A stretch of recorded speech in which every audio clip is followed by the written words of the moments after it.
Hey there, name's Tom. I'm 31, just a regular guy from a small town, and I've been with my girlfriend Sarah, who's 28, for about 3.5 years. Yesterday flipped my whole world upside down, and I'm still trying to wrap my head around it. I need to get this off my chest, so bear with me while I tell you what went down. For some background, Sarah and I met at a barbecue thrown by some buddies of mine back in the summer a few years ago. We hit it off right away, and last year we decided to shack up together in a little rental house on the edge of town. Everything seemed great. She was always talking about settling down, showing me pictures of engagement rings on her phone, dropping hints about tying the knot. I'd been saving up, planning to pop the question next month at this nice little diner we both loved. But yesterday changed everything I thought I knew about her. It all started at Brewed Awakening, this cozy coffee joint we've been going to forever.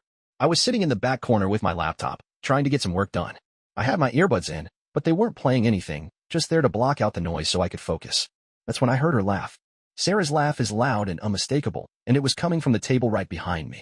She was there with her pals, Jenny and Claire.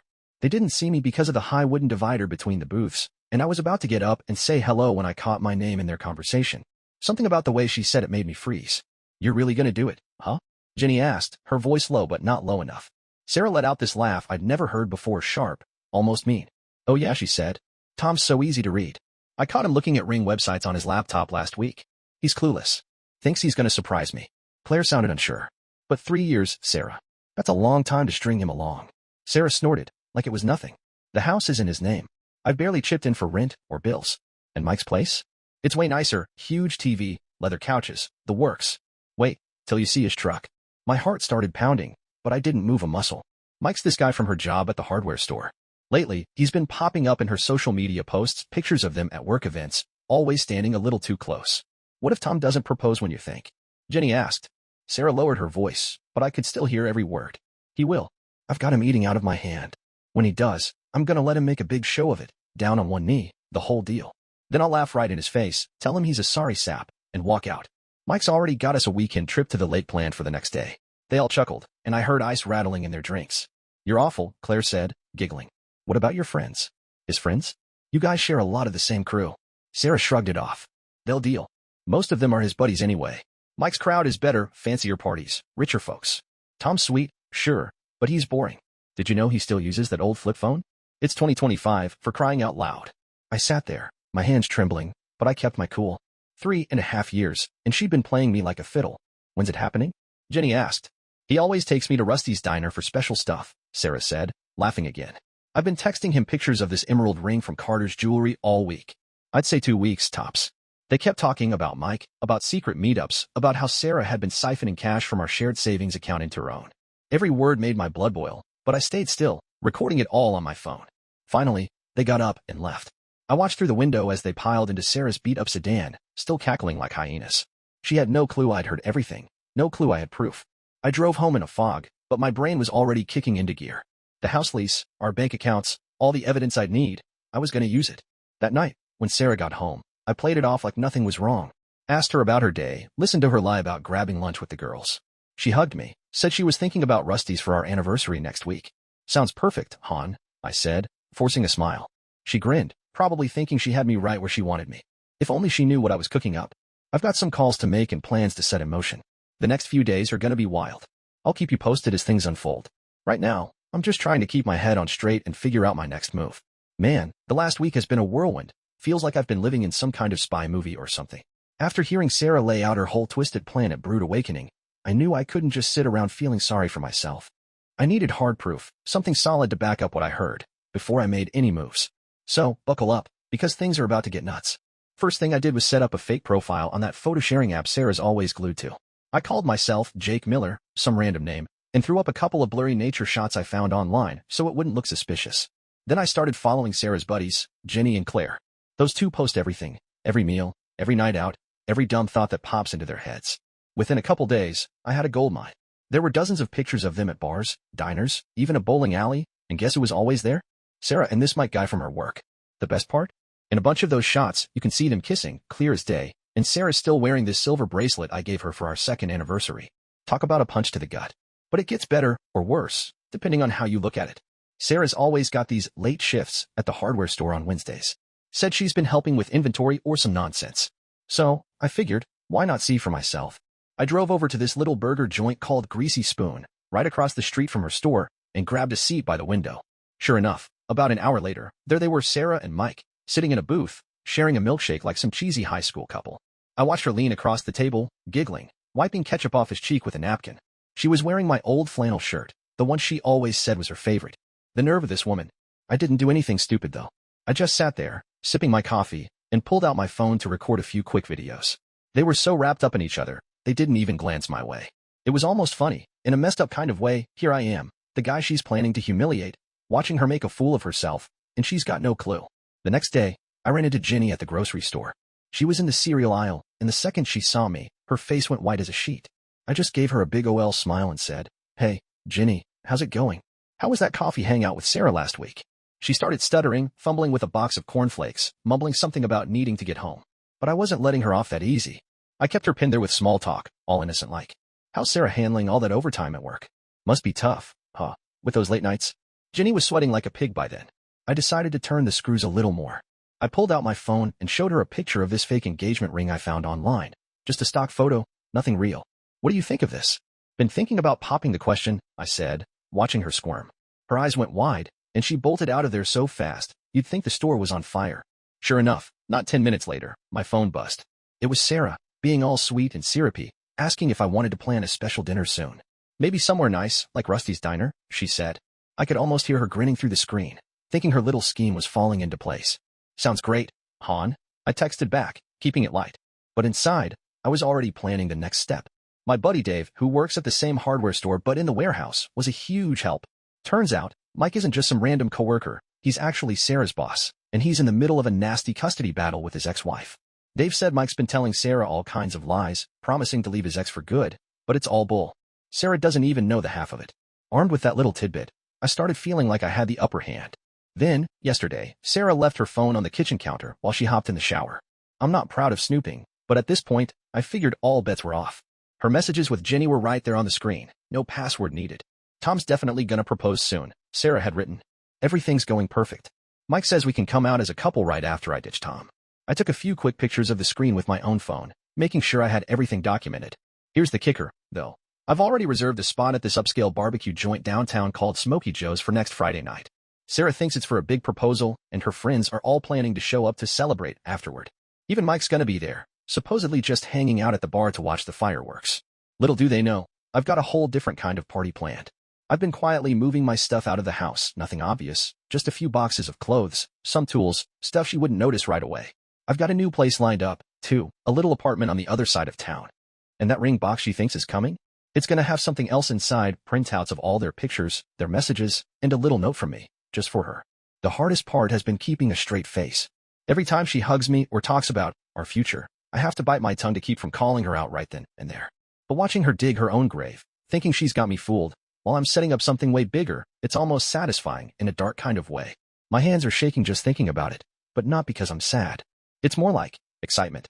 Friday's gonna be a night nobody forgets.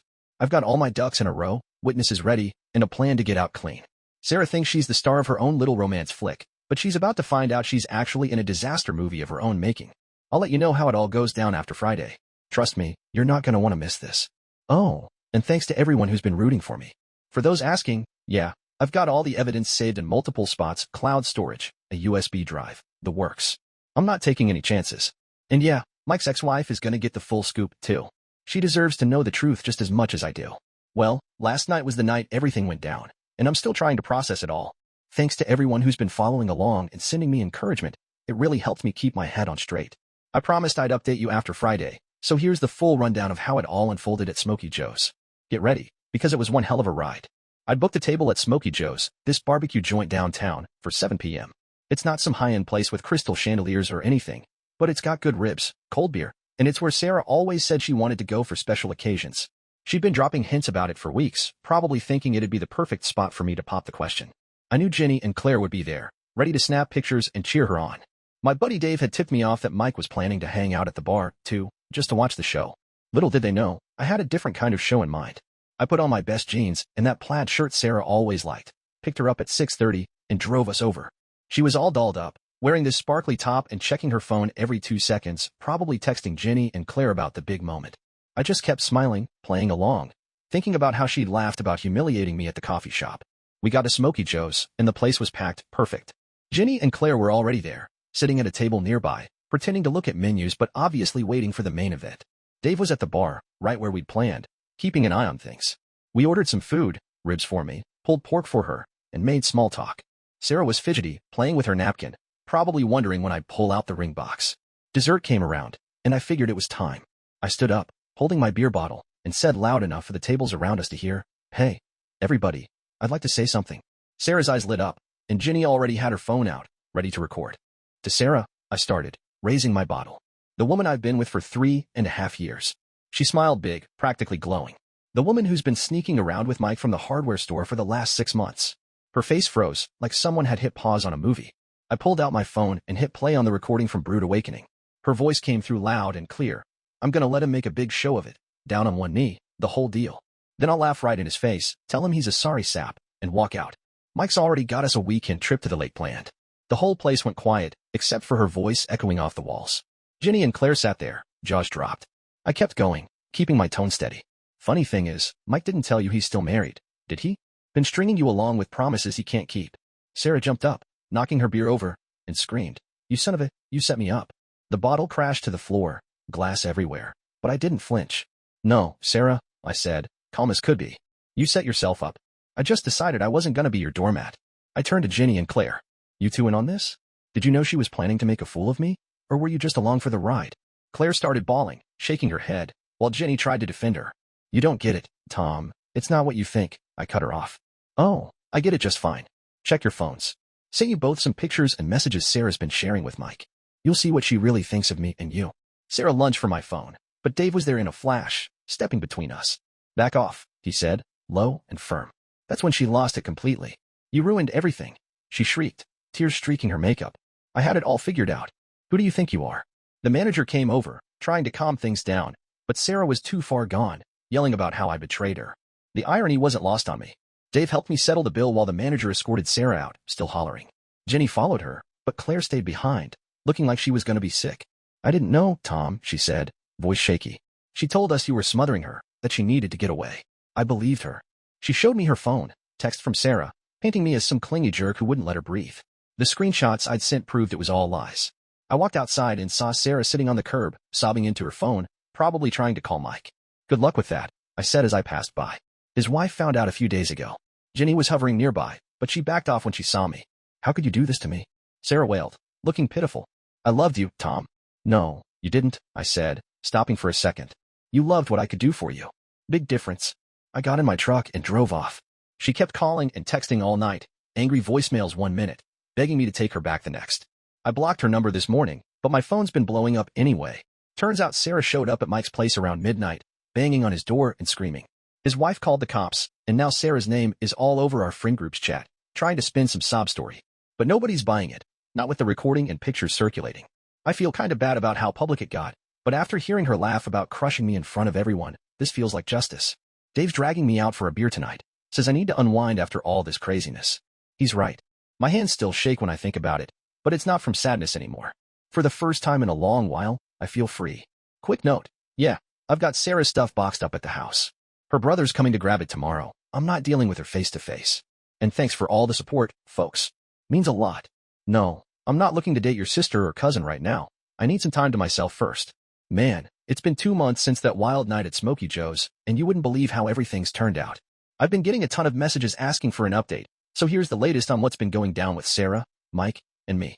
Buckle up, because the fallout's been something else. After I walked away from Sarah crying on the curb that night, she didn't let up.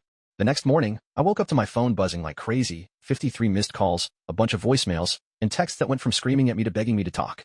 She'd spent the whole night flipping between threatening to ruin me and pleading for another chance. It was nuts. But here's where things really kicked into high gear. You remember Mike, the guy from the hardware store she was sneaking around with? Turns out his wife, Lisa, works at the same place, just in the shipping department. Someone, and I'm not saying it was me, but I'm not saying it wasn't, sent Lisa a big OL file with all the pictures, videos, and messages I'd collected. The stuff from Sarah's phone, the clips from Greasy Spoon, the works. It hit like a freight train. Mike got canned from the store because he was Sarah's supervisor, and dating someone under you is a big no-no in their company handbook. Sarah got the boot too, but not before she went off the deep end. My buddy Dave, who's still at the warehouse, said she stormed into the break room, flipped over a table, and started yelling about how I'd wrecked her life. Security had to drag her out while she was screaming she'd get even with me.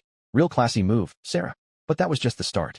Those pictures and messages I'd gathered, the ones where Sarah bragged to Jenny and Claire about playing me for a sucker and planning to dump me in front of everyone, well, they somehow ended up in our friend group's big text thread. I'm not saying I sent them, but let's just say my finger might have slipped. Our crew turned on her fast. Claire showed up at my place a few days later, looking like she hadn't slept in a week, and apologized. She said she had no idea how bad Sarah had been lying. Apparently, Sarah had been telling everyone I was some jealous control freak who wouldn't let her have a life. The evidence I had showed the truth. She'd been laughing about how she could get that dope Tom to pay for anything, and how she was only with me for the free ride. Joke's on her. I'm just a regular guy, not some millionaire. Sarah tried to save face, but it blew up in her big time. She showed up at our usual hangout spot, the Corner Tap, a week after Smokey Joe's, trying to tell her side of the story.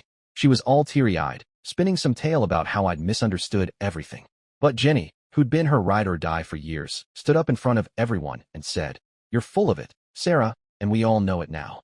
Sarah lost her cool, threw her soda at Jenny, and got herself banned from the bar. She ended up sitting in the parking lot, bawling her eyes out while half the group watched from the windows. Not exactly her shining moment. The house situation really sealed her fate, though. We'd been living together, but the lease was in my name. Sarah had been bragging to everyone that she'd move in with me permanently after I proposed. She'd even told her landlord she was moving out, thinking she'd be set. Now, with no job and no friends willing to take her in, she's crashing at her aunt's place in a tiny basement room. She can't afford anything else, and last I heard, she's been scrambling to find work. Good luck with that. Word travels fast in a small town. She didn't stop there, though. About a month ago, she showed up at my job. I work construction, mostly framing houses, and started causing a ruckus. Came right up to the site while we were pouring concrete, and started yelling about how I owed her for 3.5 years of her life. My crew just stood there, some of them pulling out their phones to record, while she went off. That video's been making the rounds on social media around here. I don't love that it's out there, but I can't say I feel too bad about it either. Here's the best part, though. Remember that money I'd been saving for a ring? I decided to treat myself instead. Took it, and booked a solo fishing trip up to this lake a few hours north. Posted some pictures of me with a big bass, the sun setting over the water, real peaceful stuff. Sarah saw those posts and lost her mind. Sent me this long, rambling message about how that was supposed to be our money for our trip. I didn't even respond, just let her stew in it. And speaking of new beginnings, I've been hanging out with someone new. Her name's Emily. She's a mechanic at the shop where I get my truck fixed, and she's nothing like Sarah. She's got her own life, her own job, and doesn't mess around with games. We've been seeing each other for a few weeks now, just taking it slow. She saw one of Sarah's latest rants about me online. Yeah, Sarah's still posting about how I ruined her, and just laughed. Sounds like she needs to find something better to do than chase her ex, Emily said. I'm starting to really like this woman. Sarah found out about Emily through some mutual friends and went ballistic. Started messaging Emily, warning her that I'm a lying, cheating jerk. Emily just sent her back that video of Sarah's job site meltdown and blocked her. Gotta say, that made me smile. The cherry on top? Sarah's folks, who always treated me like one of their own, called me up last week. Her dad was real quiet, said they were sorry for how she'd acted. Her mom was crying, saying they didn't raise her to be like this, and they were embarrassed. Guess the whole church group's seen the videos by now. Small town gossip spreads like wildfire. So, that's where things stand. Sarah's got no job, no friends, and is moving back in with her parents soon, from what I hear. Her reputation's toast, and she brought it all on herself. Me? I'm doing better than I have in years. Emily's great, the fishing trip was a blast, and I finally feel like I can breathe again. Karma's a tough one, but Sarah's feeling it worse than anyone. Quick thanks for all the support, folks. To answer some questions, yeah, I'm still seeing Emily, and it's going good. No, I haven't heard from Mike's wife, Lisa, but word is she's taking him to the cleaners in their divorce. And yeah, Sarah's still trying to reach me through fake profiles, but it's just pathetic at this point. Oh, and no, I'm not sharing those meltdown videos. This isn't about dragging her through the mud, even if she deserves it.